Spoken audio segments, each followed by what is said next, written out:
आणि आज मकवान सरांनी घेतलेला टॉपिक होता तो टेंडरिंग. तो टेंडरिंगबद्दल थोडीशी माहिती होती, पण एवढी काही जास्त माहिती नव्हती आणि ती डीपली मला समजली. दुसरी गोष्ट, रेल्वेला जे स्टॉल उपलब्ध होतात त्यांची स्टॉलची फक्त आपण एक बोलत होतो की भैया लोकांना स्टॉल भेटतात किंवा साऊथ इंडियनला स्टॉल भेटतात, ती मराठी लोकांना का भेटत नाही? कारण की आपण तो टेंडरिंग पेपरमध्ये कधी बघतच नाही, हे एक मला समजलं.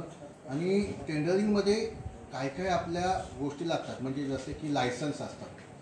जसं मला फूडचं करायचं असेल तर मला फसायचं लायसन्स पाहिजे असेल. पुन्हा बाकी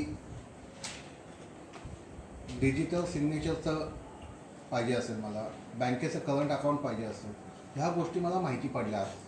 नाही तर आपण नुसतं नावं ठेवत असतो की लोकांना की आम्हाला का नाही भेटत, आम्हाला का नाही भेटत, आणि आपण विरोध करत असतो. पण ही आपल्याला माहिती नाही गोष्टी, काही गोष्टी, त्यामुळे आपण कुठेतरी मागे आहोत. आता ह्या लेक्चरमुळे असं मला समजलं की आता टेंडरिंगमध्ये मी सुद्धा रेल्वेचे कॉन्ट्रॅक्ट घेऊ शकतो, एवढा मला कॉन्फिडन्स आला आहे. रेल्वेमध्ये हाऊसकीपिंग असेल, फूडचं असेल, त्यामध्ये आपण सगळे असे 25 जण आहेत ना, 25 जण आम्ही सहभागी होऊ आणि तुमच्या